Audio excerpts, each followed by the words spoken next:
Ram Ram students, 18 फरवरी 2025 के दिन होने वाला है आप लोगों का पूरा केमिस्ट्री का यानी कि रसायन विज्ञान का पेपर और पूरा पेपर लेकर आ गया हूँ आप लोगों की यहाँ पर जो है 20 के 20 प्रश्न हल करके बताने वाला हूँ, यानी 70 आउट ऑफ 70 लाना है। तो कक्षा 11वीं वार्षिक परीक्षा 2025 यहाँ पर रसायन शास्त्र का जो पेपर होने वाला है उसमें आप गर्दा उड़ा कर आने वाले हो। बस इस वीडियो को लास्ट तक देखिएगा। इससे पहले एक सेट ए हल करके बताया था केमिस्ट्री का, अगर नहीं देखा तो देख लीजिए, बाकी वीडियो को लाइक कर लीजिए क्योंकि इस वीडियो में हम आपको फुल सॉल्यूशन करने वाले हैं केमिस्ट्री का। ठीक है, पहला प्रश्न पढ़ेंगे 6 अंक के लिए, सही विकल्प चुनकर लिखिए।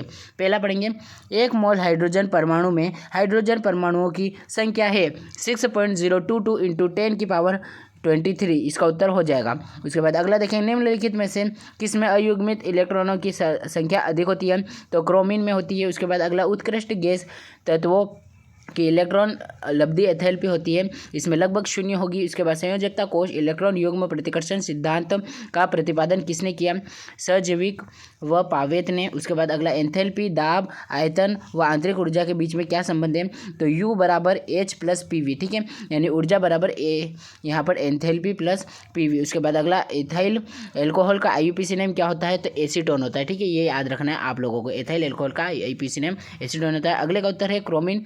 ठीक है, इस प्रकार से आप लोगों को देख लेने हैं कि सही विकल्प कैसे आते हैं आप लोगों के। उसके बाद प्रश्न क्रमांक 2 जो कि होने वाला है, रिक्त स्थान की पूर्ति कीजिए, यह भी 6 अंक में देखने को मिलेगा। पढ़ेंगे यहाँ पर 1 मोल ऑक्सीजन गैस में अणुओं की संख्या 6.023 इंटू 10 की पावर 23, इसका उत्तर हो जाएगा। अगला पूछा है, क्रोमीन परमाणु का बाह्य इलेक्ट्रॉनिक विन्यास क्या होगा, तो इसमें आ जाएगा 3d5 4s1, इसका उत्तर हो जाएगा। अगला है, सर्वाधिक विद्युत ऋणात्मक तत्व कौन सा होता है, तो फ्लोरीन को सर्वाधिक विद्युत ऋणात्मक तत्व कहा जाता है। ऊष्माक्षेपी अभिक्रिया के लिए डेल एच कितना होता है, तो उसका मान 0 से कम होता है। ठीक है, इसका उत्तर हो जाएगा 0 से कम, है ना, लेस देन 0। उसके बाद अगला, मानक हाइड्रोजन इलेक्ट्रोड विभव होता है 0 होता है, बिल्कुल।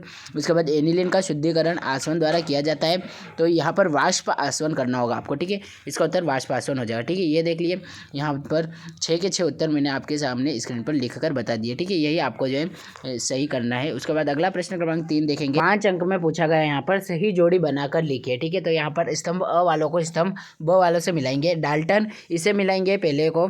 आप परमाणु सिद्धांत से शून्य समूह की विद्युत ऋणात्मकता पूछ रहा है, इसमें आपको 0 ही करना है। उसके बाद विद्युत आघूर्ण, तो इसे आप E इंटू डी से मिला लेंगे। U प्लस PV को आप H यानी एंथैल्पी से मिला लेंगे। इलेक्ट्रोमेरिक प्रभाव, इसे आप मिला लेंगे यहाँ पर अस्थायी प्रभाव के साथ। ठीक है, इस प्रकार से पांचों को मिला लिया हमने। हाइजेनबर्ग को आपको छोड़ देना ऐसा कैसा। ठीक है, तो इस प्रकार से आपको जो है मैं उत्तर बताता जा रहा हूँ, आप देखिएगा। अगला प्रश्न जो है वो भी 6 अंक में पूछ रहा है कि सत्य असत्य का चयन करके लिखिए। ठीक है, तो सत्य सत्य बताने पहला पूछा है, सिग्मा बंध और पाई बंध दुर्बल है, तो सिग्मा बंध जो है वो तो प्रबल है ना, तो इसमें आप असत्य कर ले। वाष्पन की ऊष्मा सदैव धनात्मक होती है, ये सत्य हो जाएगा। अगला प्रश्न यहाँ पर पूछा है कि कार्बोनिल यौगिक नाभिक स्नेही प्रतिस्थापन में अभिक्रिया देते हैं, तो यह भी सत्य हो जाएगा।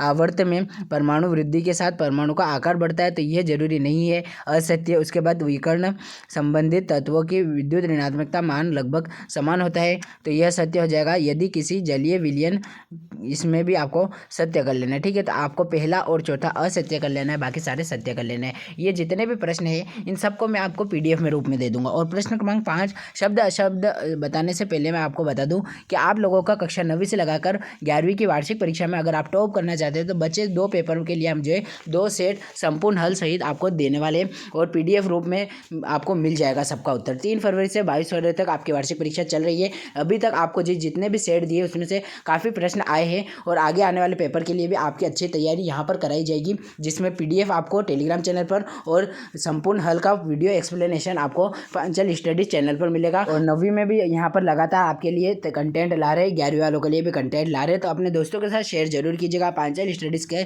साथ जुड़ जाइएगा। ठीक है, तो प्रश्न क्रमांक 5वां जो पूछा है, एक शब्द या वाक्य में उत्तर दीजिए। 5 अंक में डी ब्रोगली समीकरण क्या है भैया, तो इसका उत्तर हो जाएगा लैम्ब्डा बराबर H/mv। ठीक है, यह बटे में है mv। उसके बाद अगला पूछा है, नाइट्रोजन तथा ऑक्सीजन में किसकी इलेक्ट्रॉन ग्रहण एंथैल्पी लगभग 0 हो जाती है, तो नाइट्रोजन की जो इलेक्ट्रॉन ग्रहण एंथैल्पी है वो बिल्कुल 0 होती है। उसके बाद LSO का पूरा नाम, तो linear combination of atomic orbitals. ठीक है, इसको आपको हिंदी में नाम पता है तो क्या हुआ, इंग्लिश में भी आपको याद रखना होगा। पेपर क्रोमेटोग्राफी किस नियम पर आधारित है, विभाजन के सिद्धांत पर। और आखिरी में पूछा है यहाँ कैल्शियम कार्बोहाइड्रेट, इसमें आपको C2H2 कर लेना है। ठीक है, इस प्रकार से उत्तर होगा।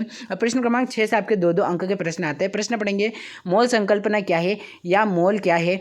अगला पूछा है यहाँ पर सीमांत अभिकर्मक को परिभाषित कीजिए। उसके बाद N+1 नियम का उदाहरण सहित समझाइए। विकर्ण संबंध किसे कहते हैं, द्विध्रुव विद्युत द्विध्रुव आघूर्ण किसे कहते हैं। उसके बाद यहाँ पर पूछा है कि आपका क्रियात्मक समूह को परिभाषित कीजिए, कार्बोकेटाइन किसे कहते हैं। ठीक है, आप 3-3 अंक के प्रश्न आ जाते हैं। तो देखो 2 अंक, 3 अंक, 4 अंक के सभी प्रश्न यहाँ पर इस वीडियो में कवर करना संभव नहीं है, इसलिए मैंने ऑलरेडी एक पार्ट 2 वीडियो बनाकर चैनल पर अपलोड कर दिया है। केमिस्ट्री पार्ट 2 वार्षिक परीक्षा के नाम से आप लोगों को मिल जाएगा। डिस्क्रिप्शन बॉक्स पर लिंक दे रखा है, सिर्फ एक सिंगल क्लिक में आप जो है आगे के उत्तर देख सकते हैं। और PDF डाउनलोड करने के लिए अभी हमारे टेलीग्राम चैनल से ज्वाइन हो जाइए। Thanks for watching, all the best.